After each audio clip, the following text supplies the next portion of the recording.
The BBC and Sky might still be giving you just wall-to-wall coverage of the death of the Queen and the new King, of course. We will be discussing some of those developments over the weekend, mainly the more entertaining aspects of it. We're going to be doing that in the second half of the show, but we do have our priorities straight. In the first half of the show, we're going to be talking about Ukraine's lightning advances in the northeast of the country, and also the death of Chris Kaba at the hands of the police. So two very important stories there. We do want to know your comments and your questions throughout the show. You can tweet them on the hashtag TiskiSour or put them in the comments box as always. It's been a while since we last reported on the war in Ukraine. Partly that's because a lot of other things have been going on. We've had an unfolding cost of living crisis, as well as a prime ministerial resignation and the election of a new one, not to mention the death of a monarch. But partly it's been because Russia and Ukraine have been more or less in a stalemate for months. Here's how things looked at the beginning of May. You can see that Russia had control of Ukraine's eastern and southeastern borders, including much of Kharkiv Oblast. That's the province that surrounds the city of Kharkiv. And here's a map of the situation at the beginning of September. As you can see, in those 4 months, not a lot changed. Russia took a little more territory north of Kharkiv and consolidated its position elsewhere, but the general lines of conflict remained the same. But now the situation has changed. As of midnight last night, control of Ukrainian territory looks like this. You can see the part in pale yellow to the east of Kharkiv city. That's all territory that the Ukrainians have won back in the space of a week. It amounts to more than 3,000 square kilometers of territory. Let's zoom in and see how the gains unfolded. Ukraine's forces broke through Russian lines on Thursday. First, they headed east to the Oskil River before branching north and south. That meant the key city of Izum could be surrounded, causing Russian troops to flee. Now, one reason the Ukrainians were able to make these gains was because Russia had restationed many of their troops in the south of the country. Ukraine had long been expected to make an advance on the strategically important city of Kherson, and the Russians were preparing to defend it. But that weakening of Russia's forces in the northeast of the country gave the Ukrainians an opportunity to push through. The most immediate effect of the military gains will be on the people living in the now liberated territories. This is a video shared on social media of residents of recently liberated Balaklia welcoming Ukrainian soldiers.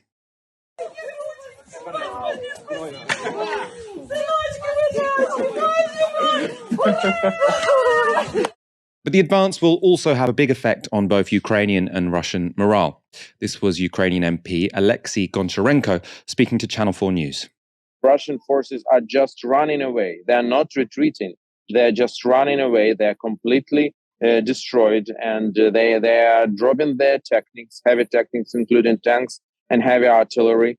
And during these several days, Ukraine liberated near 3,000 square kilometers, which is an unbelievable number. For example, Ukraine liberated strategic town Izum in Kharkiv region, which was occupied by Russians in spring, and it took 1 month for Russians to take it. And now Ukraine liberated it in a half day.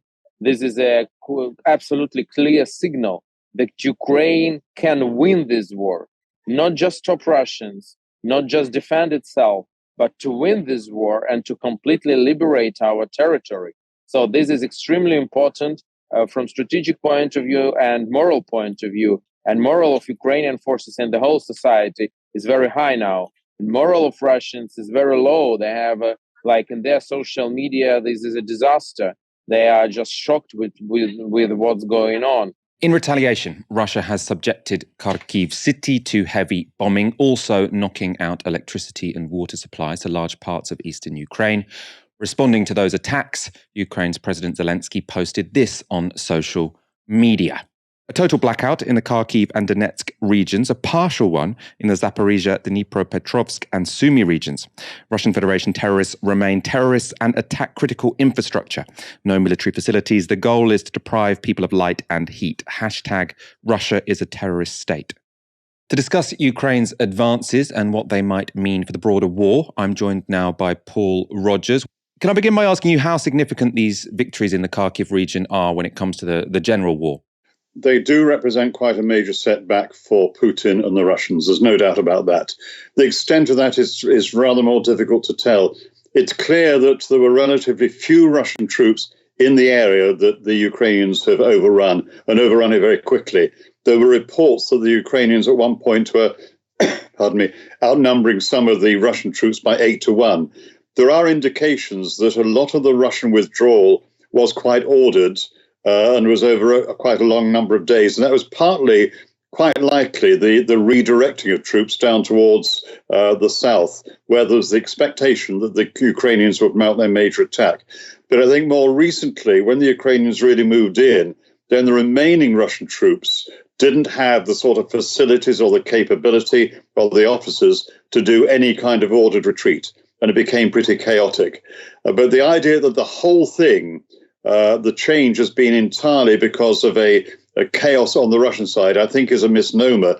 It's much more a case, I think, that the Ukrainians successfully fooled the Russian planners into thinking that the major attack would come towards the Crimean Peninsula. Now, if that's the case, then that is a considerable success for the Ukrainians. And you were saying just at the start that this war has been stalemated now, well, really ever since mid to late March, right through to basically late August, early September. So it's a very major change. It's of the order of the way in which the Russians had to pull back from Kyiv itself and the areas to the east of Kyiv, right down towards Kharkiv. So essentially, it's of that order.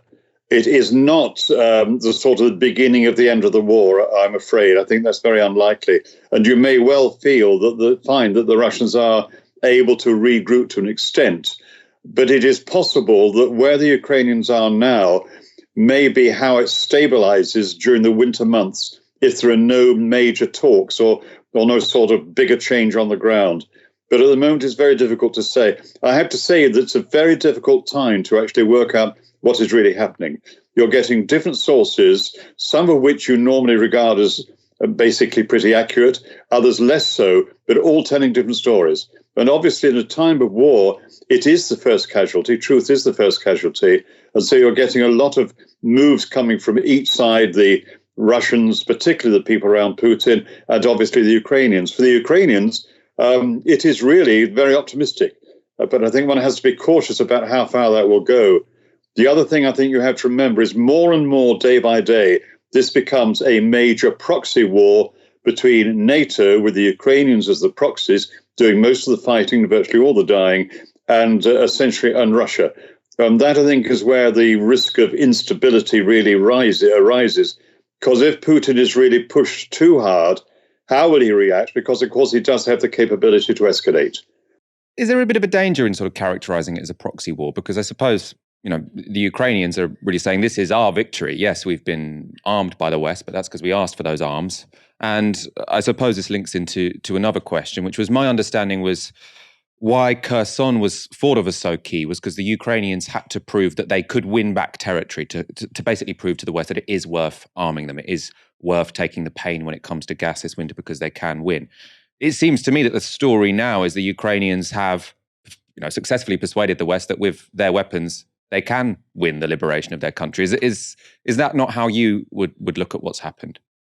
Not quite. I mean, don't get me wrong. I think what the Ukrainians have done, the Ukrainian army, has been very effective right the way throughout. I mean, it is heavily outnumbered in overall terms, and the morale has remained very high.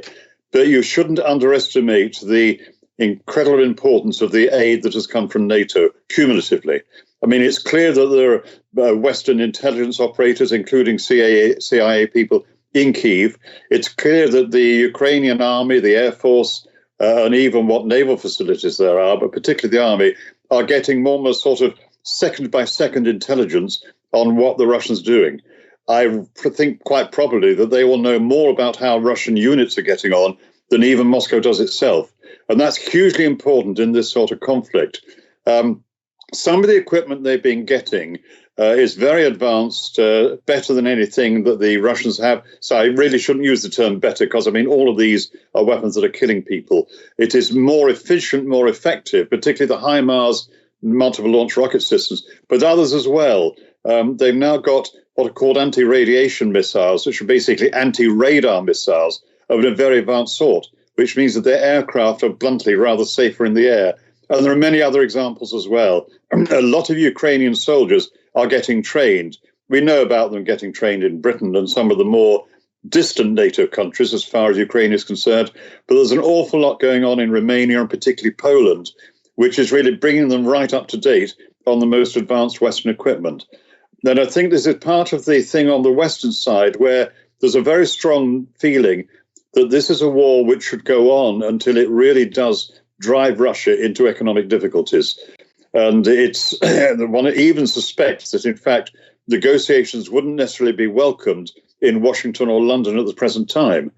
I also suspect, with not enough evidence, I must admit, that in Ukraine, they have a much more sort of nuanced view of it. And I think, if it was possible to get any kind of negotiations, the Ukrainians would be up for it. And they probably accept now, even now, that some sort of compromise has to come. But this, we are moving into speculation there, so you need to be very cautious, I have to say. The argument against sort of the Ukrainians, would they want a peace deal right now, is you could say time is on their side, right? So if they've got a military that's working very successfully, they've got the entire military industrial complex of the collective West behind them. Russia doesn't have anything like that. Ukraine has also got a very motivated army and Russia doesn't.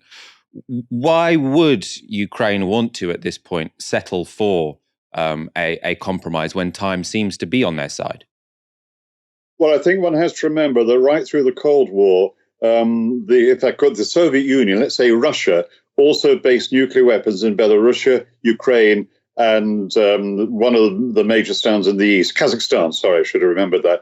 And essentially that means that within Ukraine, there will be a body of knowledge, okay, many of them retired now, who know all about nuclear strategy and the rest. And the problem is that, just like NATO still retains its first use nuclear policy. And the condition is very clear-cut. If you're losing a conventional war, you're prepared to go to tactical nuclear weapons. And the Russians have exactly the same attitude.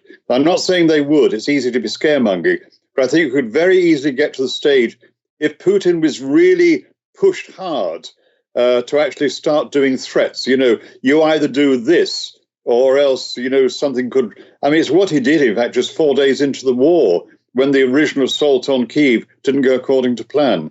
I think very few people now, this is stuff from 40 years ago, very few people now, I think, understand the extent to which there are these tactical nuclear strategies in any major power which has nuclear weapons. It is not just mutually assured destruction, if it ever was. Now, I know it's easy to over-egg the pudding, I know this, but I think there are many people who know a lot about this. If you look at what is being written in probably the best general journal on nuclear side is the Bulletin of the Atomic Scientists. And you're getting highly experienced people there, including people who are senior in the American nuclear system, who are frankly pointing to the dangers of this getting out of hand. Maybe not even planned. Things can go wrong in terms of accidents, incidents, mavericks, and the rest, the AIM thing. But essentially what I'm saying is that the idea that Ukraine is going to win the war as of now by defeating the Russians and expelling them, in many ways, for most people, that'd be great. But don't bank on it. It's a much more complicated situation than that. We thought, at the end of March, beginning of April, that with the way the Russians had to withdraw from northern Ukraine, things were going Ukraine's way. Then it went the other way on a major scale, and now it's back almost on the pendulum. That doesn't mean that the pendulum won't swim back. One very much hopes it won't, and we'll get negotiations. But I think one has to be cautious. And finally, in the coming days and weeks, what should we be looking out for? Do you think Ukraine are now going to try and win back Kherson, or do you think they'll probably try and consolidate their position, given these wins they've got in the northeast? Then, given the level of morale, they may well try and go for Kherson. What is pretty clear is that the Russians are certainly going to be regrouping on what they call their sort of key territory, because one has to remember the area of the wider Donbass, which they've been concerned with up towards Kharkiv, is less important to them. It really is. Even, British, senior retired British military people are pointing this out, that in fact the area that Ukrainians have won back is an area that isn't as valuable to the Russians. The really valuable areas are basically Luhansk, Donetsk, and the rest, those oblasts down in the southeast. And I think it is, if those are threatened, or indeed if Crimea is threatened, then that is where I think we have to be cautious. And of course, we also know that, in fact, Putin himself is facing criticism from the ultra-right within Russia. And so far, they do not seem to try to suppress this. So again, it's a very complex situation. Crowds gathered in London this weekend to lay flowers in memory of a queen who died of natural causes at the grand old age of 96. But at the same time, a memorial of a very different kind was being held close by. Thousands of people marched in central London in protest at the killing of 24-year-old Chris Kaba. He was a young black man who was engaged to be married and about to become a father when he was shot dead by a metropolitan police officer. The killing of Chris Kaba happened on the night of Monday, the 5th of September. It followed a short car chase in Streatham, South London. Kaba was driving a car registered to someone else. He was first rammed by a police car before being boxed in by two cars in a narrow suburban street. A single bullet was fired through his windscreen, piercing Chris's skull and killing him. He was completely unarmed, although it took the police nearly 2 days to confirm this publicly. This next video is Chris Kaba's mother, Helen Nkama, speaking in the aftermath of her son's killing. My heart is broken. I was speechless. My heart is broken. Police is taking Chris from me. I don't know how to say, but I need justice to be done. The justice to be done for Chris. This is very racist. It's not good. In a statement released shortly afterwards, the family said this: "We are devastated, we need answers and we need accountability. We are worried that if Chris had not been black, he would have been arrested on Monday evening and not had his life cut short." And it would take the Independent Office for Police Conduct, the IOPC, a full 4 days before it agreed to open a homicide investigation. In a statement, they said this: "Mr. Kaba died after a single shot was fired by a Metropolitan Police Service officer from the Specialist Firearms Command while police attempted to stop and contain the vehicle he was driving. This followed the activation of an automatic number plate recognition camera, which indicated the vehicle was linked to a firearms incident in previous days. The vehicle Mr. Kaba was driving was not registered to him." Kaba's family have been understandably critical of the IOPC's slowness to respond to the killing. They released the following statement: "On being notified of the death of Chris Kaba, the IOPC should have immediately opened a homicide and disciplinary investigation.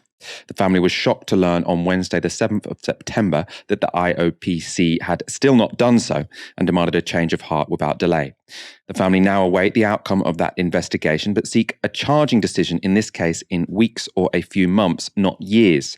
Public confidence in the police and our justice system requires the IOPC and CPS to find a way to make decisions in this case on a timescale that delivers justice to all concerned.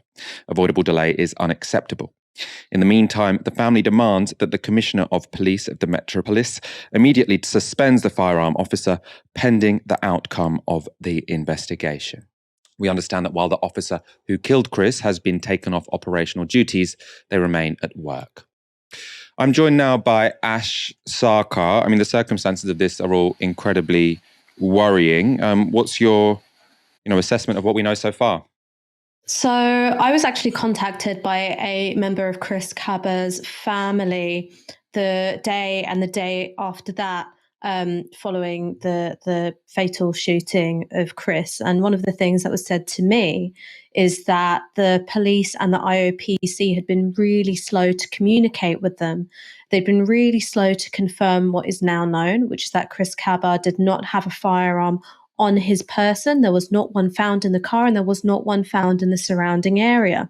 And so even though that's been confirmed, there are still huge questions hanging over this case. The first question is whether or not Chris Kaba presented an immediate threat to public safety, an immediate threat to life at the time of his shooting. Because something which is commonly misunderstood by people is that intelligence alone is not a reason for the police in this country to exercise lethal force. Intelligence may be a reason for firearms officers to be assigned to a scene, but it's not a reason for them to take a shot. police officers don't have any more rights to kill citizens than you or I do, Michael.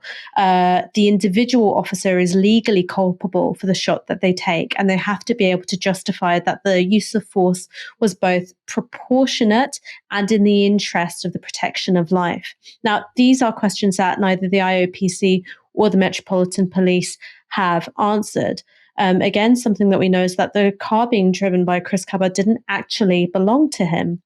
So there are many ways in which someone in a car can obviously present a threat to life. But if the car didn't belong to him and there was no firearm on him, it perhaps begins to indicate that maybe the police acted too rashly, too quickly, because what threat did he reasonably pose? Why couldn't he have been arrested? Why couldn't he have been tased if it came down to that? And I think that those concerns articulated by Chris Kaba's family, that he may have been arrested if he was black, are absolutely on the money. The last thing that I'd like to finish up with is that for many people, this is going to have echoes of the cases of Azelle Rodney, killed by Metropolitan Police in 2005, and Mark Duggan, who was, of course, killed in 2011. In both of those instances, the Metropolitan Police used what's known as a hard stop tactic. So it involves a very aggressive halt of a moving vehicle. Now, again, we don't have the details to be able to say either way whether or not the case of Chris Kaba involved such a hard stop, but it is notable that the Metropolitan Police were recommended to discontinue that practice in 2005 after the shooting of Azelle Rodney, and they didn't do so. It went on to be a tactic which resulted in the death of Mark Duggan, and I'd be very interested to know whether or not that was the case here.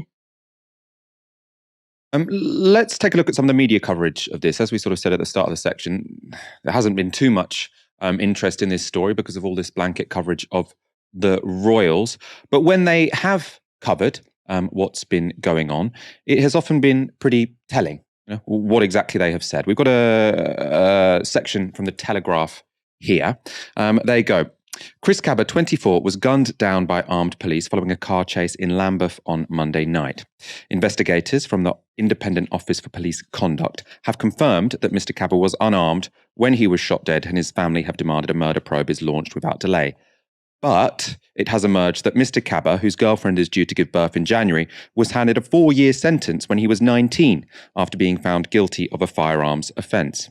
He was charged with possession of a firearm with intent to cause fear of violence after shots were fired on December the 30th, 2017 in the Canning Town area of East London.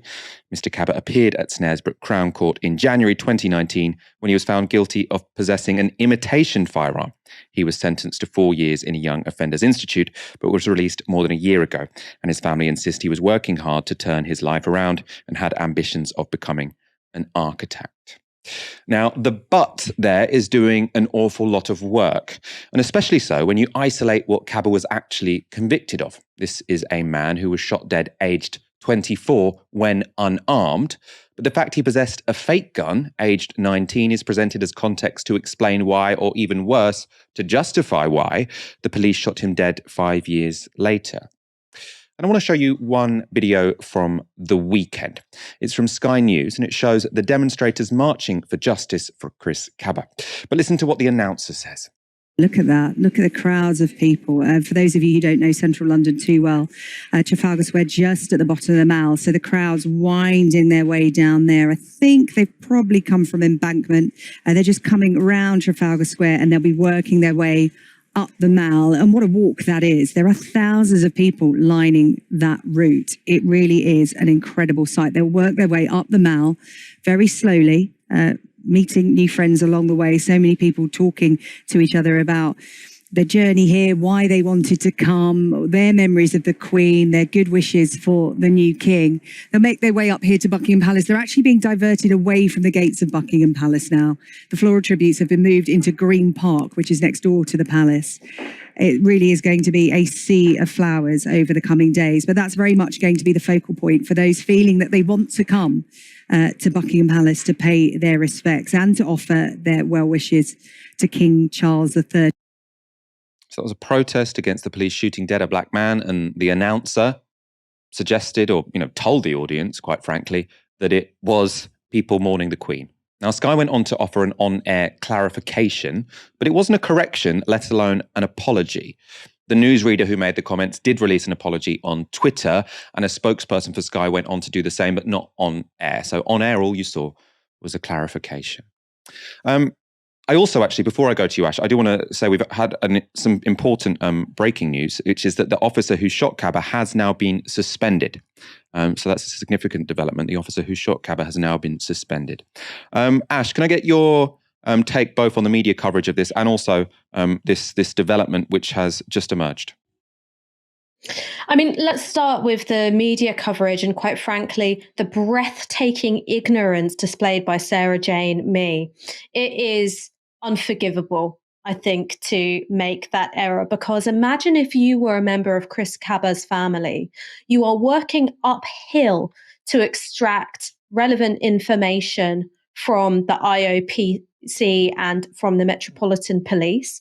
You are grieving the loss of your loved one who was just 24 when he was shot dead, about to become a father, about to indeed, get married, about to start a career as a trainee architect.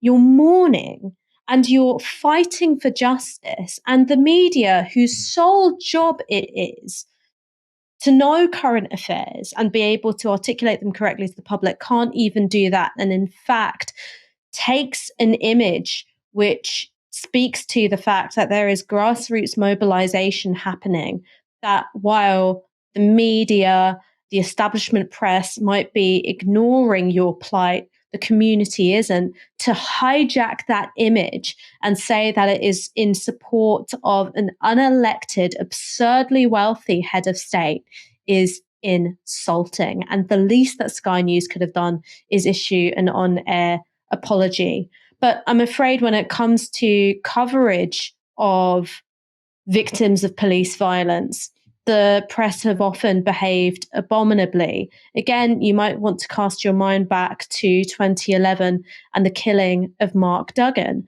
There was a photo of him which many people would be familiar with, where he seems to be glowering down the barrel of the camera, and he looks like a stereotypical, scary gangster. That image was actually cropped, and it was cropped so that it didn't show a gravestone for his infant daughter who had died. And so that is one way in which images are manipulated to try and create a sense of, well, this guy had it coming. It doesn't really matter whether the shot was lawful. It doesn't really matter whether you find it suspicious that a gun was found so far away from where he was shot dead and no one saw him throw it. This guy was a wrong-un and he had it coming. And I think that when you look at the way in which article copy is phrased to emphasize Chris Kaba's previous conviction, again, it's trying to muddy the waters. It doesn't matter what he did in the past. It doesn't matter what he served time for. He could have been Hannibal Lecter for all it matters. The fact is that a shot is lawful or not based on whether the use of force is proportionate and whether or not someone posed a risk to themselves or the public or to other officers. That's all that matters. It doesn't matter what crimes this person has committed in the past. So yeah, the media coverage is frankly dreadful. When it comes to the suspension of the officer involved, I think that's good news. Now the test is how fast can this investigation move? When it comes to cases of deaths following police contact, these things can often move very slowly and in different sections. So first is you've got an IOPC investigation. The second is that you'll also have an inquest. Now, of course, inquests can return lawful killing, unlawful killing, and open verdicts. And you can also have criminal charges following a criminal investigation and perhaps a prosecution after that. To get to that point of a criminal prosecution, it truly is an uphill battle. It's often the case, and it has been in the case the case before, that officers have been allowed to confer to get their story straight following a death after police contact. The rules have changed. The guidance has changed. Officers aren't allowed to do that anymore, but that's certainly one of the things that happened following the shooting of Mark Duggan. And of course, because these things take so long to get to court, recollections change. Witnesses become less reliable. Some fall out of contact. It becomes really hard to secure a fair trial where justice can be done. The accession of King Charles to the throne has been choreographed to the last detail. By seeing Charles grieve, we're supposed to sympathise with him as he adopts and occupies the most privileged position in the country. When we see him meeting crowds, we're supposed to see him as a man of the people. But even with decades to plan this, the palace PR team has been unable to completely avoid any moment where the royal mask slips. This was a scene at King Charles's proclamation. So as you can see there, he is shooing away the ink. Very, very stuck up. He doesn't seem like he is treating the person who is working there with a great deal of respect. Now, that video has been viewed 17 million times on Twitter, so it's clearly struck a chord, and he did it a second time. So you can see here, this is when he's sitting down, and again, here he gets very, very annoyed that someone is not taking his pens away. This is a person who has clearly forgotten how to use his own hands. Ash, people have argued we should give King Charles now, sorry, a break, I was about to call him Prince Charles. He's grieving, but that wasn't a normal way to treat someone, was it? I mean, no. And the fact is that King Charles III, as I now suppose we have to call him, has fallen with this long before his mother passed away. It was reported that he has a manservant squeeze out his toothpaste for him in the morning. This is somebody who has grown up with a level of luxury and obsequiousness that the rest of us mere mortals couldn't possibly imagine.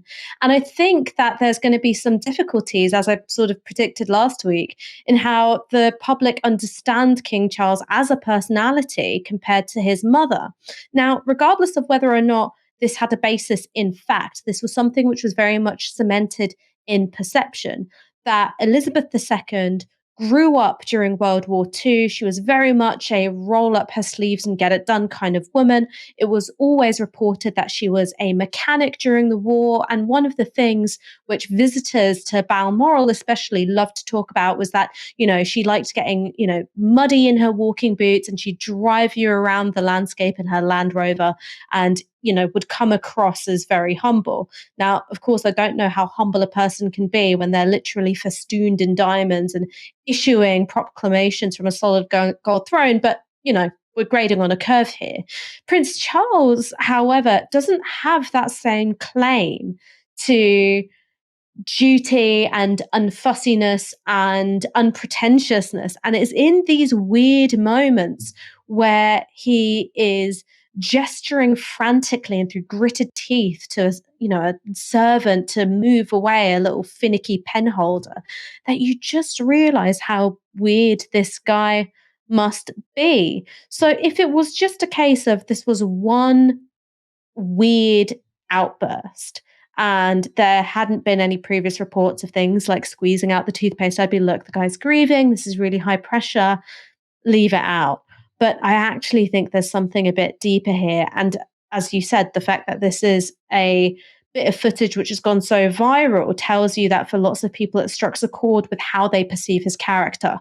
So he's working a bit uphill in terms of cementing himself in the public's heart in the same way that his mother was able to.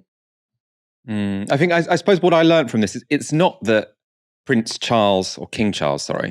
Charles speaks to people who work for him like that, or, signals to people who work for him like that. This is the most privileged person in the country. It's not surprising that he's not particularly humble when he interacts with people.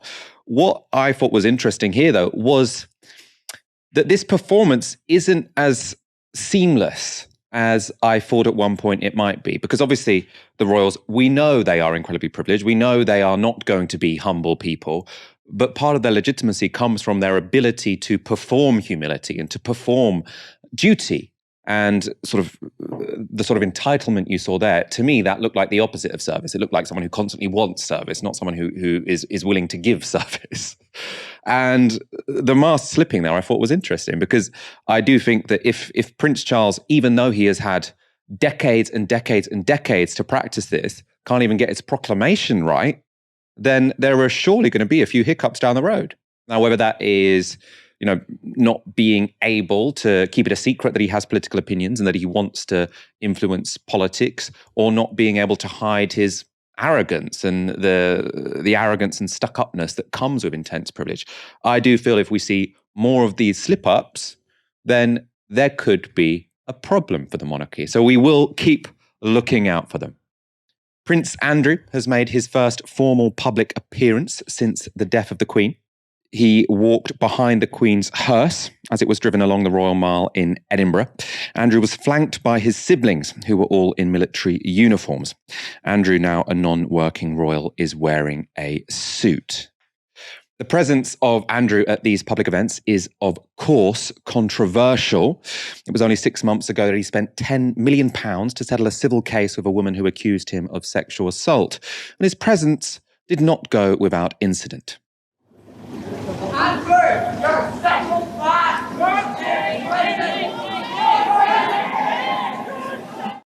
You heard there someone shout, "Andrew, you're a sick old man."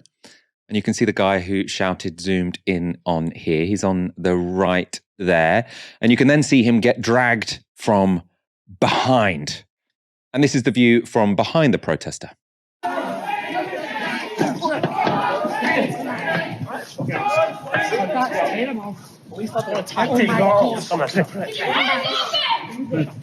Disgusting! Wait, I've done nothing wrong. And this was how the young man explained the motivations for his actions. That powerful men should be allowed to commit sexual crimes and get away with it. Of course, Prince Andrew has never been found guilty of sex crimes, but the circumstances surrounding his association with Jeffrey Epstein are now well known. Police said the 22-year-old man was arrested for breaching the peace. Ash, what's your assessment of the incidents we saw today in Edinburgh? I mean, look, there's a certain irony that there's a man being led away in cuffs and it's not Prince Andrew. I mean, look, I think that this young man was totally fair and within his rights to heckle Prince Andrew, because before we, gloss over what it is he actually stands accused of, it is sexual assault on 3 occasions, once in New York, once in London, once in the Virgin Islands, against a 17-year-old who was a victim of sex trafficking. Now, Prince Andrew, of course, vociferously denies all of these allegations. One of the things that was very interesting, however, is that the evidence that he marshaled in his now infamous Newsnight interview in order to acquit himself was curiously, reluctant to show itself when it came to contesting the civil suit that was brought by Virginia Giuffre. So Prince Andrew famously claimed, well, this idea that I was a horribly sweaty dancer is untrue because I have a medical condition, which means that I'm physically unable to sweat, or have been since the Falklands War. His own lawyers, who I imagine will be very, very handsomely paid and very, very good at their jobs, were unable to find any documentation for the so-called medical condition where Prince Andrew was unable to sweat. Similarly, his alibi for the night in London where he was alleged to have sexually assaulted Virginia Giuffre was that he was, altogether now, at a Pizza Express in Woking for a friend of his daughter's birthday party. He said that it was memorable for him to be in such a place, and that's why he was able to recall where he was. Not a single witness was able to be found who could testify to the fact that Prince Andrew wasn't with Virginia Giuffre and Ghislaine Maxwell, that he was, in fact, at this Pizza Express. And then also one of the, the third curious facets of his denial was that he'd never even met Virginia Giuffre. Now, we've all seen the photo of a man who looks an awful lot like Prince Andrew, seemingly with his hand around the waist of Virginia Giuffre and with Ghislaine Maxwell loitering in the background. What all of this tells you is that there were really serious allegations. And if Prince Andrew had been any ordinary man, unprotected by rank or by wealth, he would have had to face the music like anybody else. He would have had to mount a defense, and a court would have had decided whether or not there was a case to answer, whether or not he was guilty in a criminal sense or, merely lost a civil suit, which is still very serious. If he was any normal man, he would have to do that. But because he was insulated by this position that he did not earn for himself, which was bestowed upon him by an accident of birth, he has not had to have his day in court the way anyone else would. So I'm totally unsurprised that somebody heckled him while he was, part of this cortege. And obviously, it's very sad that he lost his mom, but he didn't have to participate in the public-facing events which constitute her funeral. He could have just participated in the private ones and could grieve as any private citizen would.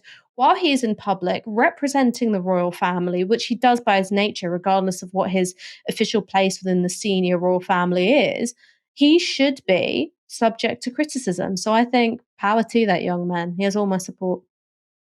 When it comes to the new King Charles, we've been shown almost nothing but scenes of royalist adoration. But where are the anti-royalists during all of this? Well, at least some of them have found themselves in police custody. Reports have emerged of at least 2 Republican protesters being arrested for going against the mainstream during the proclamations of the new king. The first took place in Edinburgh on Sunday morning.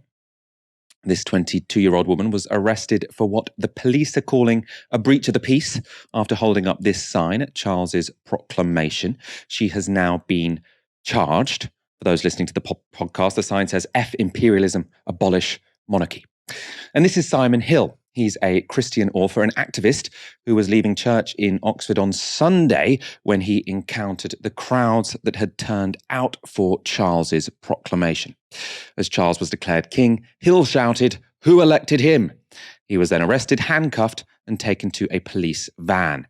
When asked the grounds of his arrest, the police told him he was arrested under the Police Crime Sentencing and Courts Act, quote, for actions likely to lead to harassment or distress. He was later de-arrested. Meanwhile, today in London, this happened.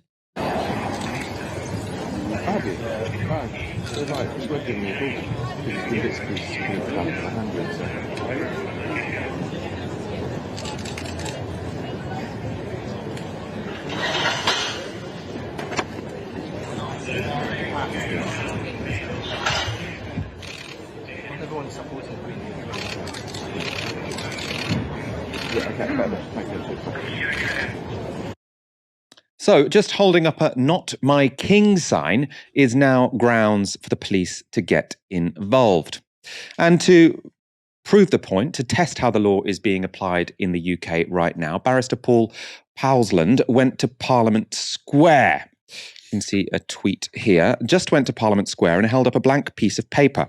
Officer came and asked for my details. He confirmed that if I wrote, quote, "Not My King" on it, he would arrest me under the Public Order Act because someone might be offended. And Paul managed to get some footage of the exchange.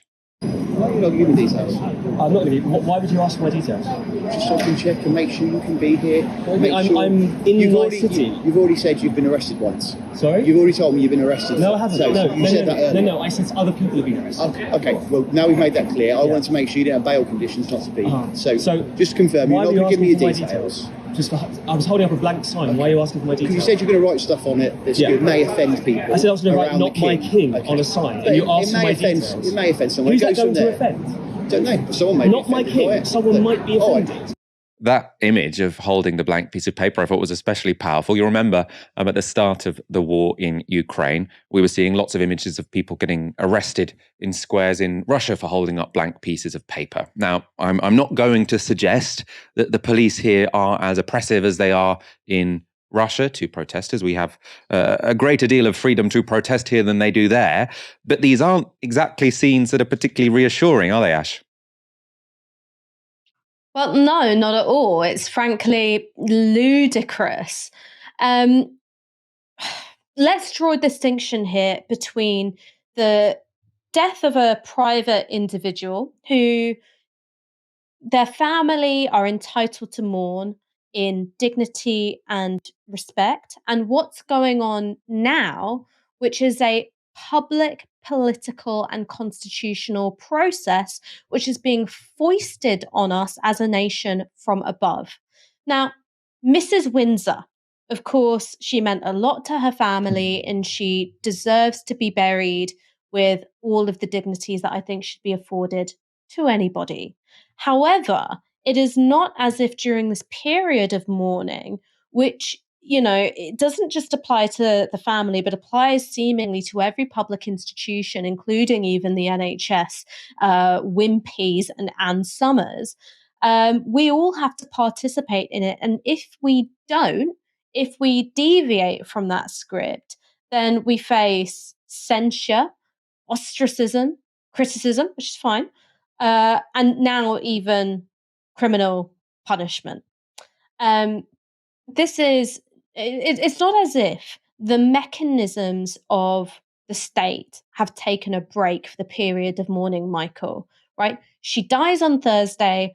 On Friday, we get the beginnings of the proclamation. And then we've got all of this sort of, you know, pomp and circumstance, which comes swinging in order to naturalize the transfer of power from one unelected head of state to the other.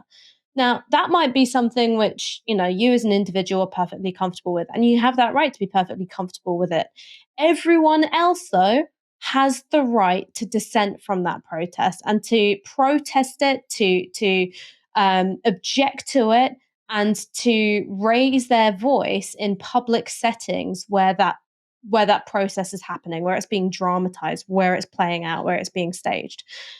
This is a really basic democratic right. And what's frightening is that you get so many people who are forelock tugging monarchists, who are saying, oh, well, you know, have some respect. There's a time and place. You shouldn't do it here. I agree with the right to protest, but, you know, you were upsetting people. Actually, you know, to quote some of the least talented comedians on the planet, there is no right not to be offended.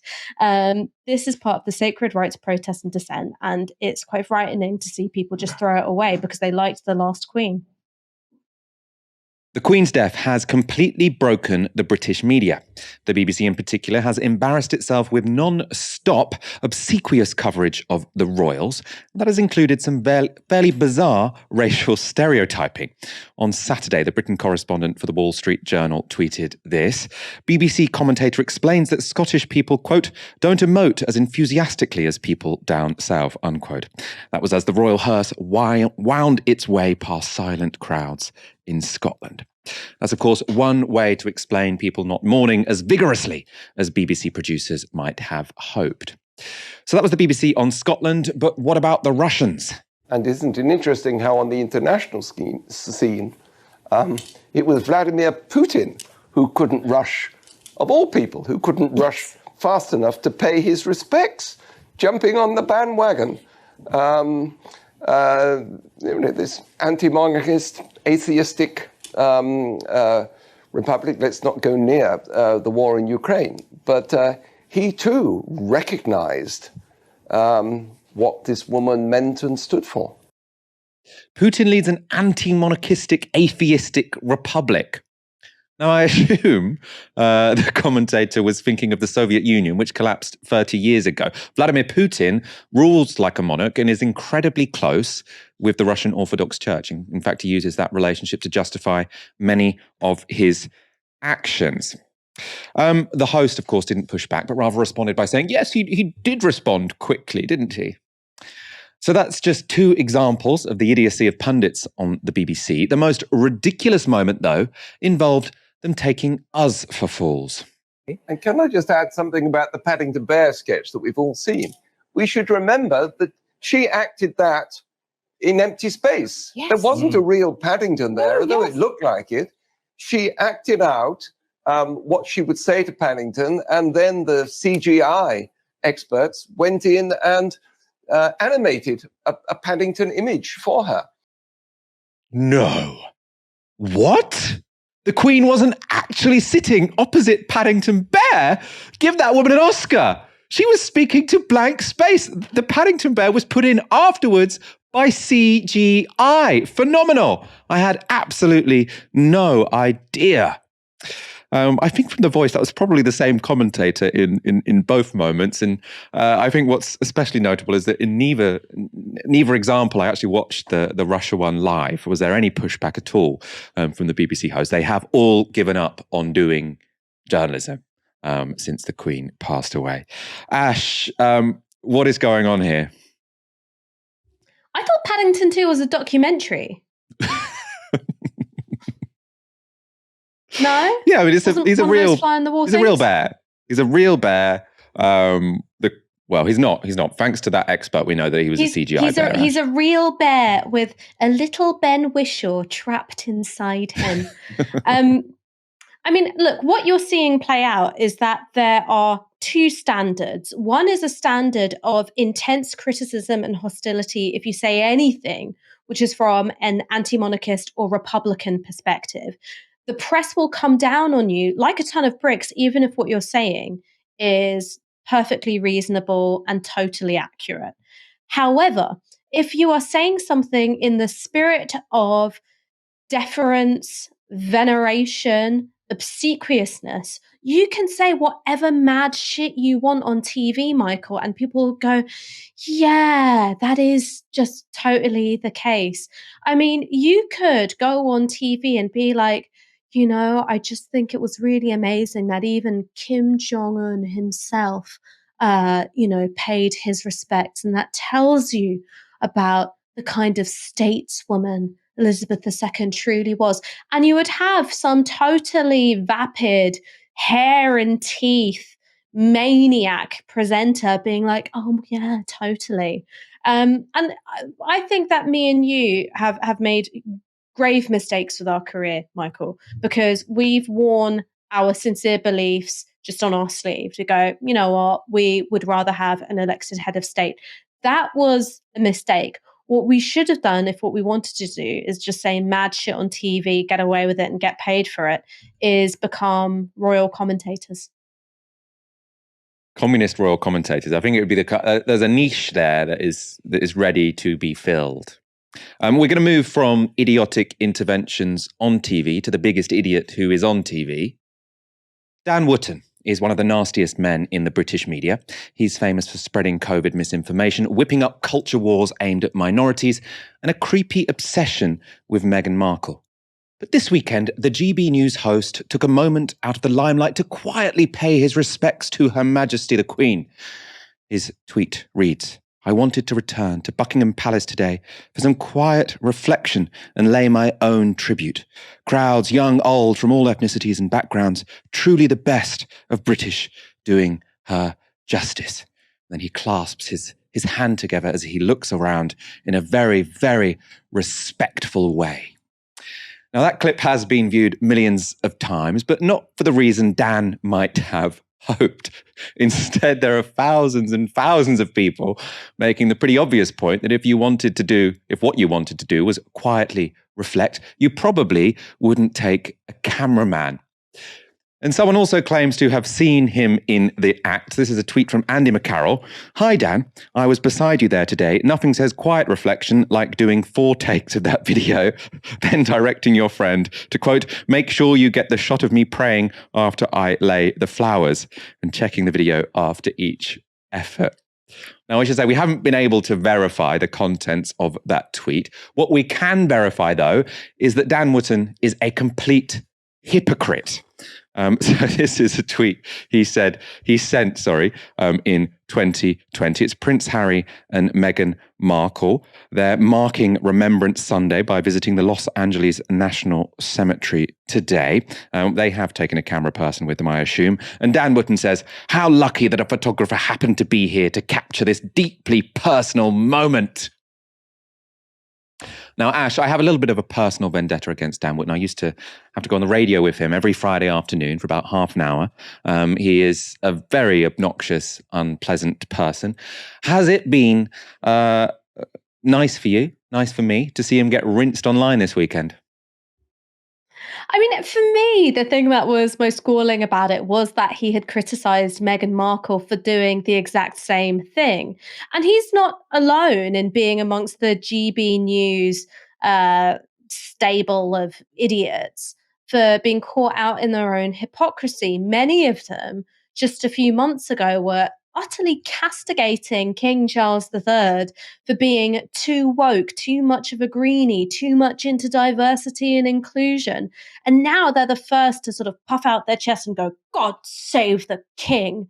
You know, they've really changed their tune from a couple of months ago. Me, I've got integrity. I've always hated the monarchy and I don't make exceptions for it. But these are people who are entirely selective in their outrage. They beat the monarchy when they choose to uphold them as symbol of, you know, unfairly kowtowing to political correctness. But when it's time to uphold the monarchy as a symbol of deference and reaction and a vision of Britain which is deeply authoritarian and unquestioning, then suddenly everybody has to fall in line.